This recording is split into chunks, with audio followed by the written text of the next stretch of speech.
All right, Shalom. Shalom. All right, we're going to get started. By faith of East, give all praise, honor, and glory To Yahweh, Ba'ashem, Yahweh Shai, Ba'ashem, Kakodash. for giving all praises to the Most High, whose name in Hebrew is Yahweh, through his only begotten Son, Yahweh Shai, and the Holy Spirit, which is Kakodash. That bind us to the elders and apostles, by the Holy Spirit, who taught us the truth, honor to the brothers, making their bodies a living sacrifice, push the gospel. Yeah. That's why I'm great. Yeah, that should be good.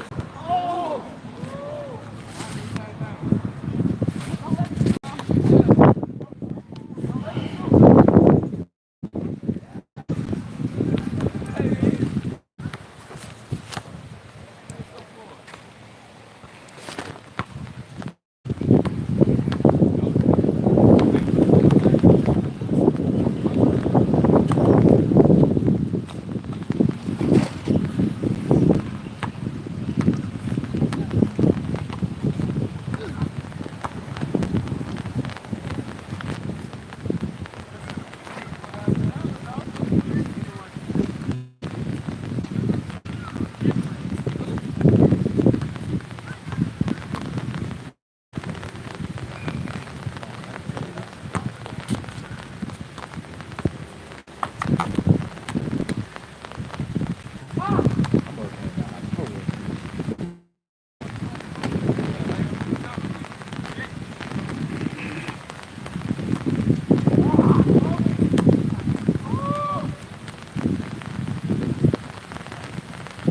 Alright, let me just put this phone down. Let me fuck this phone up. If that bitch die before I get to an hour, I'm gonna start up on this one. Hey, just a heads up, the phone gonna die. So if we don't get at least an hour in, we gonna start back up on this other phone. But yeah, this is Psalms of War. We're gonna go through Psalms the 17th chapter. We titled it the Book of the House of David, because that's really what Psalms is. That's the Book of David, but not just David, other righteous men from the house of David. And David was more than just a king; he was a prophet. But I made Psalms, it's also a book of prophecy. So that made David a prophet as well. So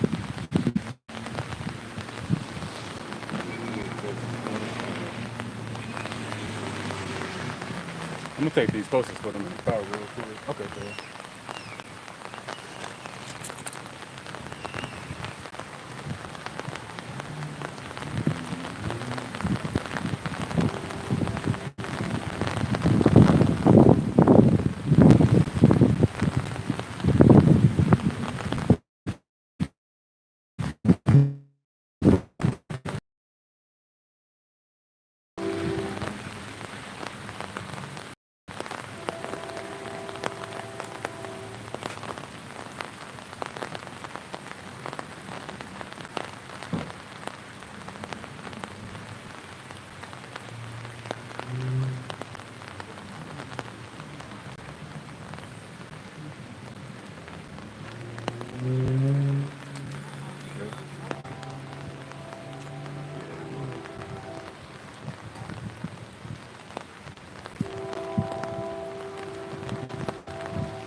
you said what the? Yeah, you kind of think about going back that way or something?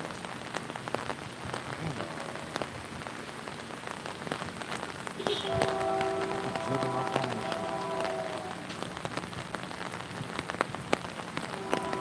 This bitch going down the moon. That bitch it's a little, I think they call it the gazebo over there. Okay. Oh yeah.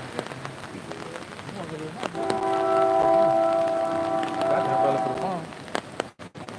Put that on. The ground begins like it be basically extra wet and sloppy. So whenever this phone go on this one, we just go post up over there.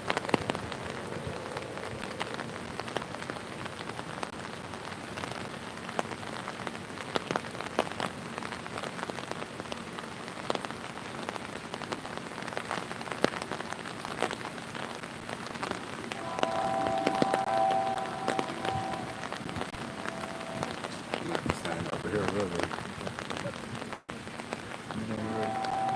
All right, I'm gonna be talking off camera, so the phone don't get wet. Cause if the phone wet, the screen is no good. All right, so Jumping shit by itself. yeah. Ready?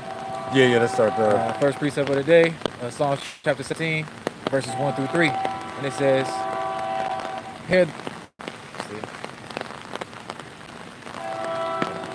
Yeah, do like your maybe tank top maybe.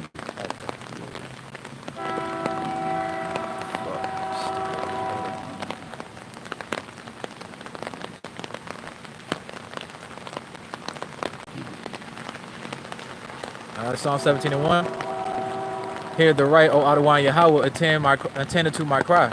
Give ear unto my prayer that goeth not out of thy fiend's lips. Oh yeah, I think feigned lips. Feigned lips. Let my sentence come forth from thy presence. Let thine eyes behold the things that are equal. Thou hast proved mine heart. Thou hast visited me in the night. Thou hast tried me, and thou shalt find nothing. I am purpose that my mouth shall not transgress. That was 30. All right, but so yeah, that's Psalm 17 verses 1 through 3, and then the first one. Again, this is also a prayer of David, and this is not just concerning David, but on the behalf of the house of David, which is the elect. And David says, "Hear the right, O Lord, attend to my cry." Now, when we go to this word "right" in the Blue Letter Bible, Justice, righteousness. yeah, let's go all the way down. Okay. Strong definition. No, just in the biblical usage, get all the A and B. Okay. So Psalm 17 and 3, 17 and 1, hear the right. So we're going to get this word right in the Blue Letter Bible. Right in the Blue Letter Bible, A, it says, what is right or just or normal? Rightness, justice of weights and measures. B, righteousness in government. Get I1. Yeah. Of judges, rulers, kings, of law, of David, king, Messiah, of Jerusalem, a seat of just government, of God's attribute. See? Yeah, so when it says attend to the right, that's those who are upright, or in other words, righteous. And then going down, it says of Jerusalem. So the right or upright will only be Jerusalem. It can no way be the other nations, but not all of Israel, but the elect in this lifetime. So back to Psalm 17 and 1, hear the right, hear the upright, which would be Jerusalem, Israel, the elect in this lifetime. Attend to my cry. So this is a prayer of David crying out to the Lord. And we crying out to the Lord today. That's why we known as the house of mourning. But again, this ain't just David. This will be the whole house of David, the elect, who the Lord is going to hear. Give ear unto my prayer. What's our prayer? To be delivered. It says, that goeth not out of feigned lips. Now, when we get this word feigned in the Blue Letter Bible, I think for this one, we're going to go, we get the biblical usage, then we go to the Strong's definition. All right. Feigned in the Blue Letter Bible. The Bible usage says deceit, treachery. In other words, the wicked, the unjust. And we got previously attend to the right that would be the upright, that would be righteousness. This would be the opposite of that. This would be those who are unrighteous. Now we go into the Strong's definition, and it says, in the sense of deceiving, fraud, craft, deceit, false, feigned, guile, subtlety, treachery. So yeah, this would be concerning the wicked, or not just the other nations, but also the unrighteous of the house of Israel, everybody outside of the elect. So yeah, the Lord is going to attend to the right. That's the upright of Jerusalem, of Israel. But he's not going to hear those with feigned lips. You know, stupidity, fraud, deceit, treachery. That would be not only the other nations, but the 2/3 of the house of Israel. And we can show that further in Psalms 34. Now we're at the book of Psalms. You done, Father? Yeah. Now we're at the book of Psalms, chapter 34, verse 15 and 16. The eyes of the Adonai Yahweh are upon the righteous, and his ears are upon to their cry. See, so the eyes of the Lord is upon the righteous. And what's the root word of righteous? It would be the right. In Psalm 17:1, when it says attend to the right, that would be those who are upright, those who are considered righteous in the eyes of the Lord. And his eyes is upon the righteous, and his ears is listening to the cry of the righteous. All right, 16. Verse 16. The face of the Adonai Yahweh is against them that do evil, to cut off the remembrance of them from the earth. So yeah, you know, the Lord is against those with feigned lips. And lips, again, it goes into treachery, fraud, deceit, etc. In other words, the wicked or the unrighteous. But when we go back to Psalm 17, let's get 1 and 2 real quick. Again? Yep. All right. We're back at Psalm 17, verses 1 and 2.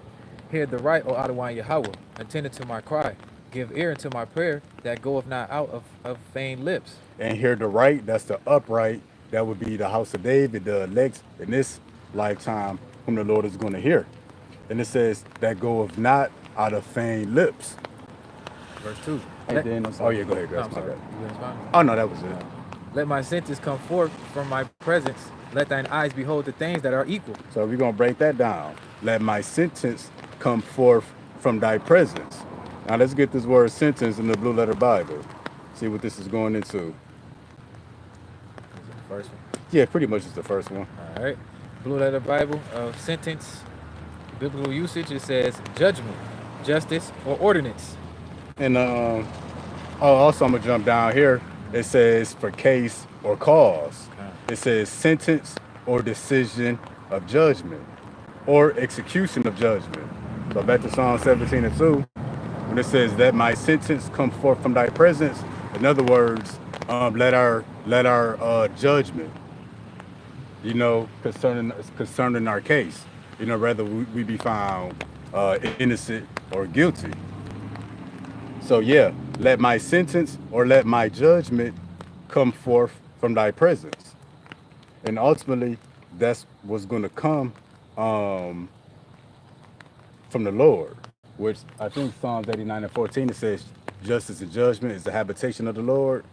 So from his presence comes forth judgment or sentences. Like you might get a life sentence or a death sentence, or you might be cleared. So David is praying, you know, let my sentence come forth from thy presence. And then it goes on to say, let thine eyes behold things that are equal. So we're going to get that word equal in the Blue Letter Bible. A, B, and C. All of them, or strong definition.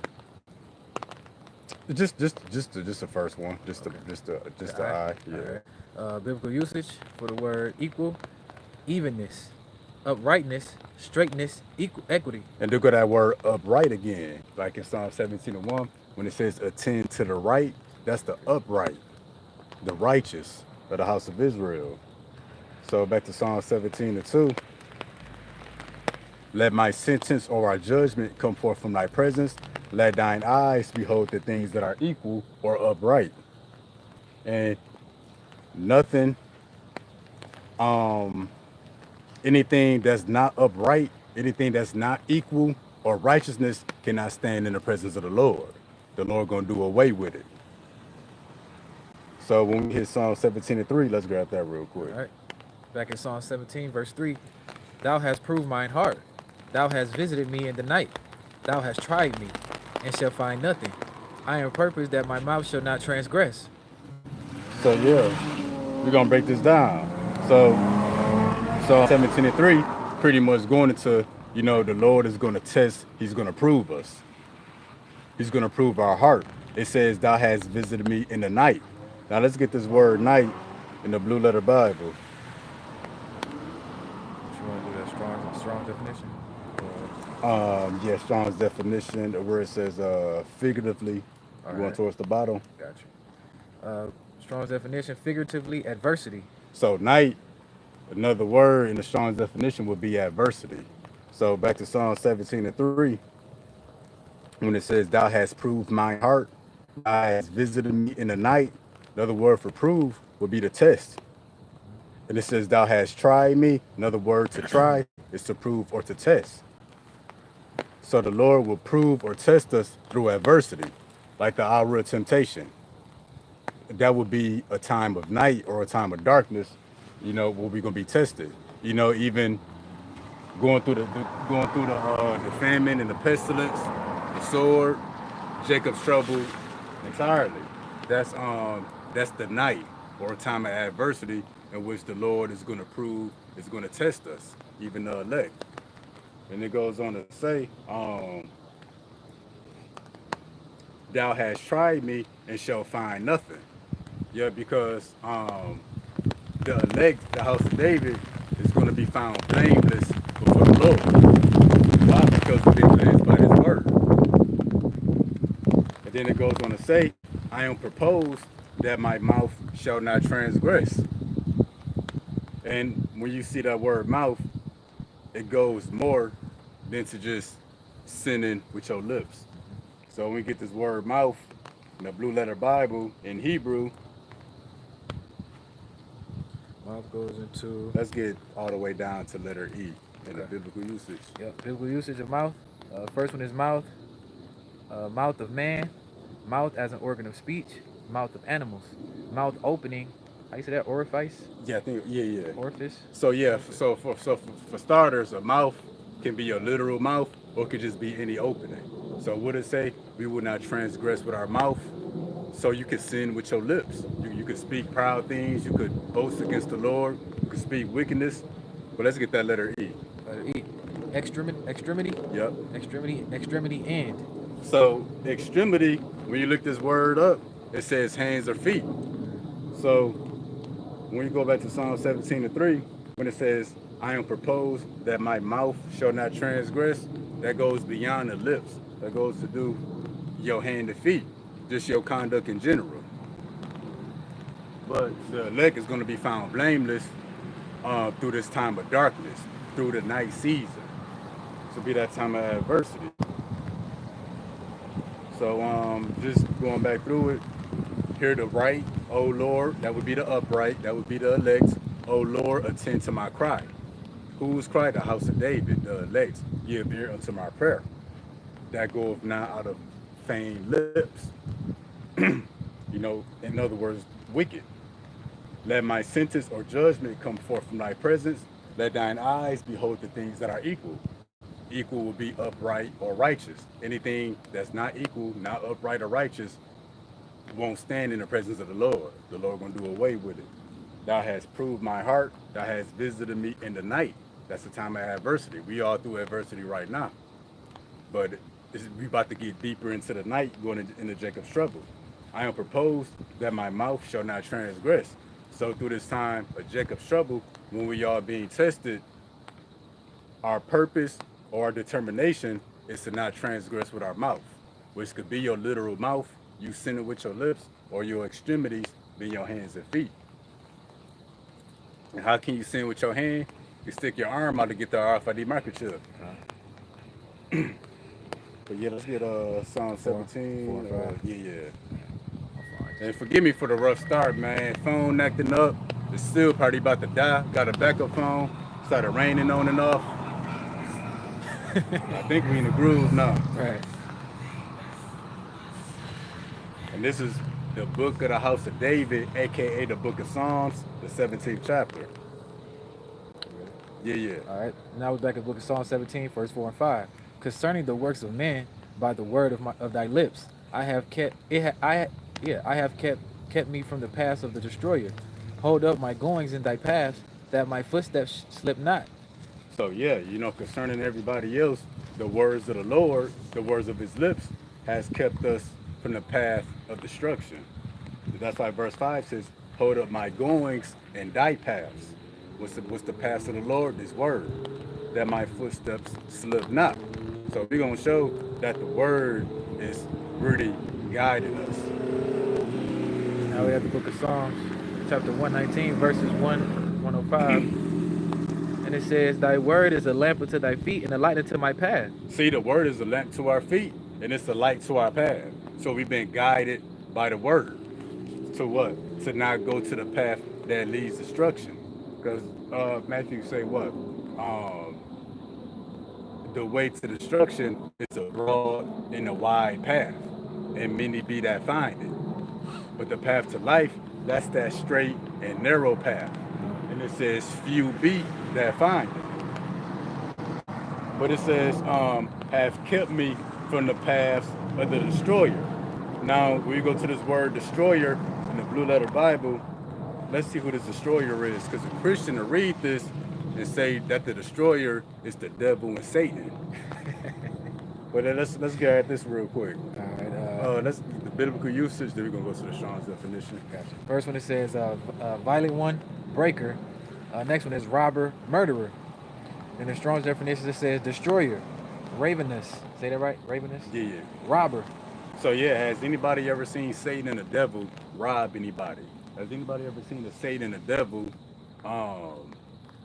take an entire country, exterminate an entire race of people, put entire races of people into slavery? No. So this violent one, this robber, this murderer, this tyrant, that's concerning Esau, Edom, the so-called white man. So Psalm 17:4, concerning the works of men, by the word of thy lips, I have kept me from the paths of the destroyer. Yeah, because Esau, Edom, the so-called white man, he's also known as the son of perdition. And perdition means literally to go to ruin or go to destruction. But Esau is on the path to destroy himself. And what proved that is he created nuclear missiles. Out of all the things he could have created, he created nuclear missiles. And that's why Second Ezra say that the end of their time is going to come through them. But we're going to show more that Esau is this destroyer. He's the robber, the violent one, the murderer. Let's hit that now. All right, now we have the book of Genesis, chapter 27, verses 38 through 41. Verse 38. And Esau said unto his father, hast thou not one blessing, my father? Bless me, even me also, O my father. And Esau lifted up his voice and wept. Verse 39. And Isaac his father answered and said unto him, behold, thy dwelling shall be the fatness of the earth, and of the dew of heaven from above. And by the sword thou shalt live. See, Isaac said, and by thy sword shalt thou live. Let's get the rest of it real quick. Yep, verse 40. And by the sword shalt thou live, and shalt thou serve, and shalt serve thy brother. And it shall come to pass, when thou shalt have the dominion, that thou shalt break his yoke from thy neck. So his blessing was a sword. A sword is an instrument of death. It's an instrument of war. That's the violent one. But let's go on and see what happened after Esau was given his blessing and Jacob received the birthright. Let's see what happened. Verse 41. And Esau hated Jacob because of thy blessing, wherewith his father blessed him. And Esau said in his heart, the days of mourning of my father are at hand. Then will I slay my brother Jacob. So his blessing was a sword. And the first thing he set to do was to kill his brother Jacob after receiving the blessing. So that's the destroyer, that's the violent one, that's the robber, the murderer in Psalm 17:4. And then, what was it, Obadiah? Obadiah 1 and 10. Yeah, we're going to get Obadiah real quick. All right, now we have Obadiah chapter 1 verse 10. For thy violence against thy brother Jacob, shame shall cover thee, and thou shalt be cut off forever. Who's Jacob's brother? Esau. Esau, Edom, the so-called white man. The white people are Edomites. So it says for violence against your brother Jacob. It said what? You be covered in shame. We in that stage right now. The next stage is for them to be cut off forever. That's the son of perdition. So Esau is that violent one. He's the destroyer in Psalm 17 and 4. And going back to it before we move on, um, concerning the works of men, by the word of thy lips, I have kept me from the paths of the destroyer. So all these different alternative lifestyles and beliefs and philosophies and doctrines, um, that's the paths of the destroyer. Uh, Being a scholar or a rapper or an athlete, that's the paths of the destroyer. Those are the ways of life that Esau laid out before our people to be a stumbling block. And guess what? The people who partake in these lifestyles that don't return back to the Yahweh Bashim Yahweh Shah, they're going to be destroyed with Esau. They're going to die the death of the wicked. Yeah, yeah. All right, now we're back at the book of Psalms, chapter 17, verse 6 and 7. Verse 6. I have called upon thee, for thou wilt hear me. O God, incline thy ear unto me, and hear my speech. So, yeah, it's going to be a lot of people calling upon the name of the Lord. But what we got in Psalms 34, 15 and 16, that the eyes of the Lord are upon the righteous, and the ears of the Lord are open unto the righteous. Everybody will be crying out, but the Lord ain't going to hear everybody. And our request simply is just for the Lord to hear us. Plain and simple. And to what? Hear us in that time of adversity. Verse 7. Yeah, yeah. Verse 7. Show thy marvelous loving kindness, O thou that savest by the right hand them which put their trust in thee from those that rise up against them. There's some stuff missing in the notes, but I remember where it's at. You want to look up something? I know one of them is, hold on. Grab this piece up again real quick. Yes, so Psalm 17 and 7 show that marvelous loving kindness. And what's that marvelous loving kindness? Just the Lord having mercy on us and hearing our prayers. Oh, that savest by thy right hand. Let's see who saves by his right hand. Who is that right hand? It's Colossians. I think Colossians 3 and 1. Okay.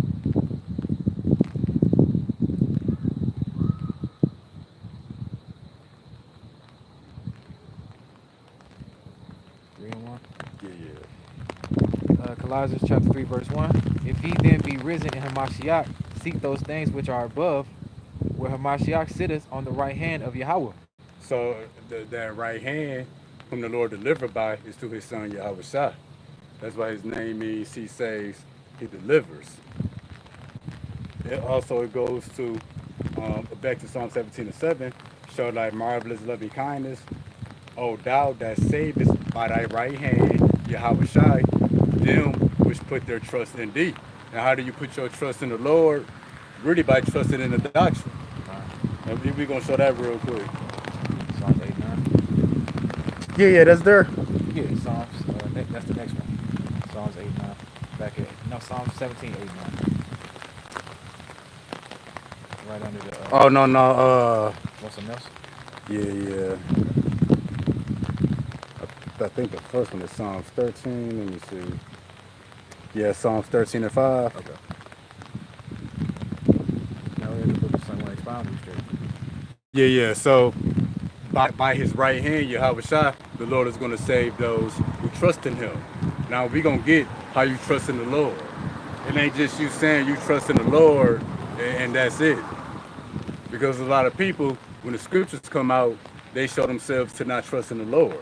Like, for example, if you don't believe the nuclear destruction of America, you don't trust in the Lord.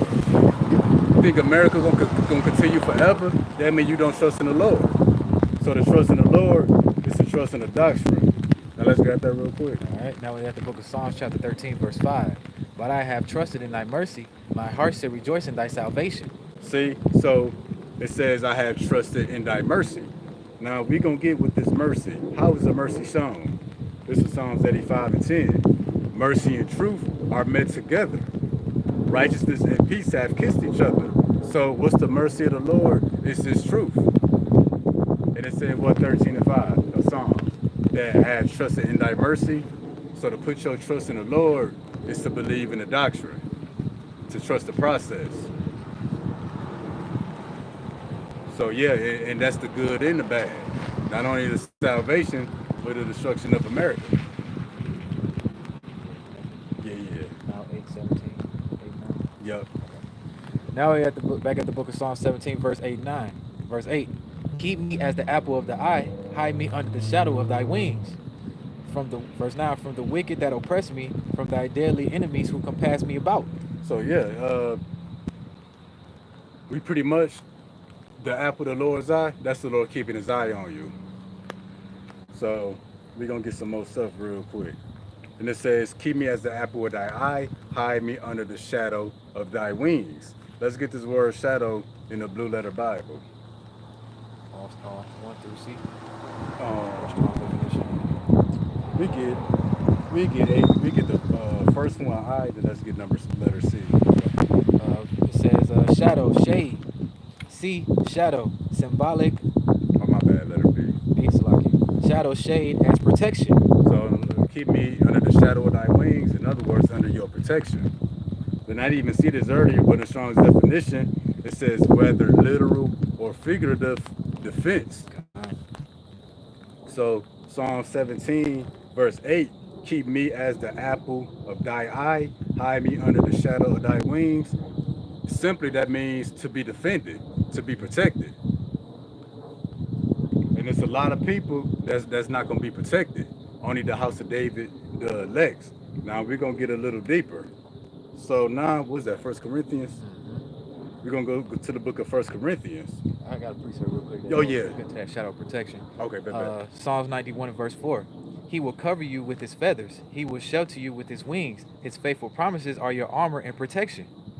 See, you got wings and feathers in the same breath with protection. And to go a little deeper, that really goes into the chariots at the end of the day. And we're going to show that real quick. Which one you want to grab first? First Corinthians? Yep. Okay. 1 Corinthians 10 and 1. Yeah.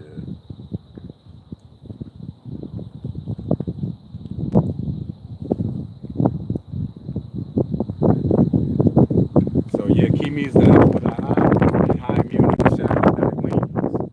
And we under the shadow of protection right now. We defended right now, but that protection and that defense is going to morph into something that the rest of the world can see.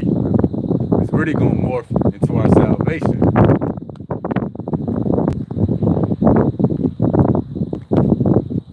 First Corinthians chapter 10, verse 1.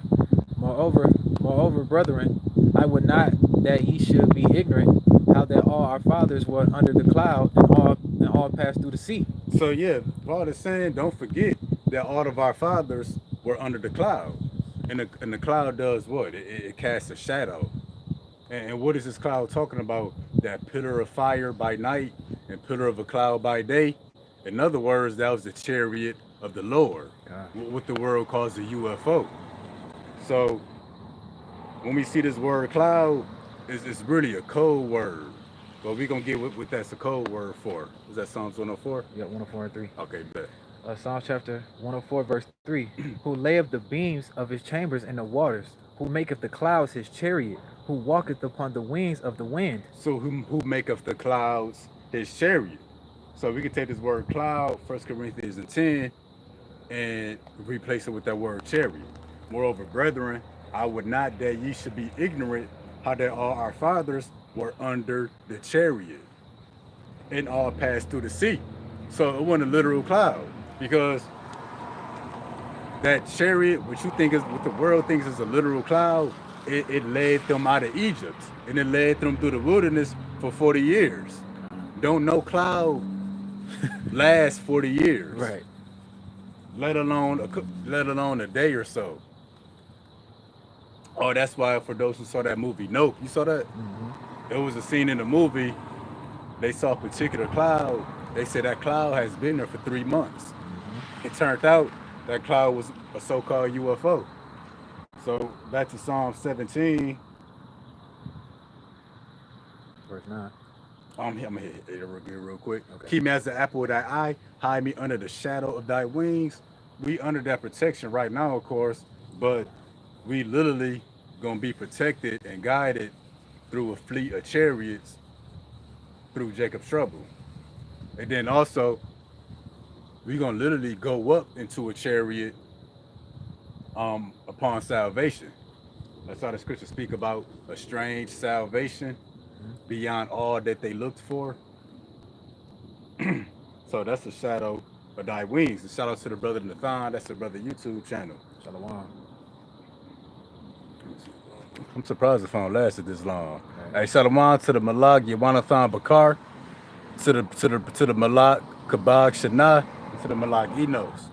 I was about to Shalom. Y'all watch y'all shop rock Hey, there. we had a rough start, but I think we good now. God. You want to hit 9 and go straight to Malachi?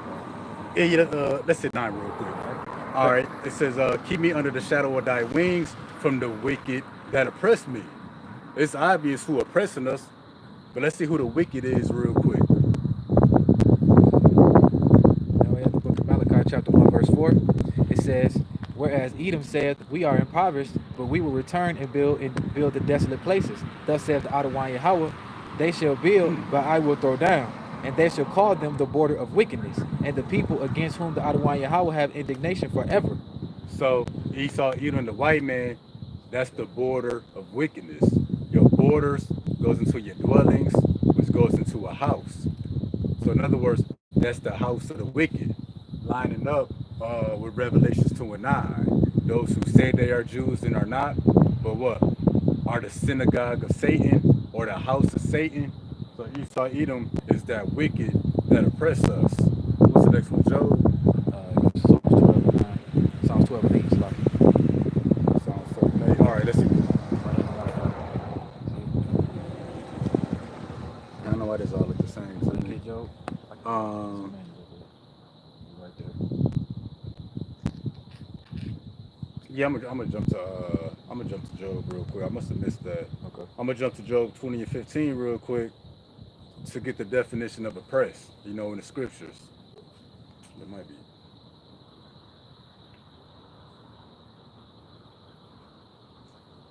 This is Job 20 and 19. Because he hath oppressed and hath forsaken the poor.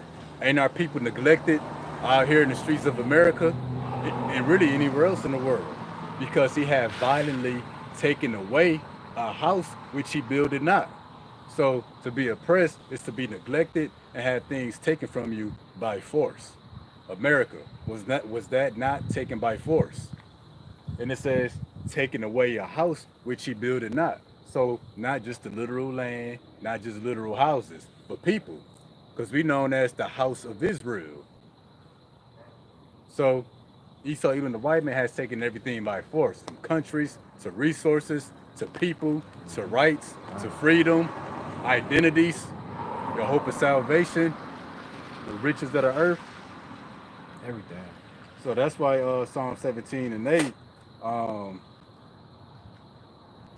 keep me as the apple of thy eye, hide me under the shadow of thy wings, from the wicked that oppress me, from my deadly enemies who compass me about. And what it mean are our enemies that compass us about? Let's grab that real quick. You got Psalms 12. We have Psalm 12 and 8. Now we have the book of Psalm chapter 12, verse 8. The wicked walk on every side when the vilest men are exalted. It passed out. All right, good.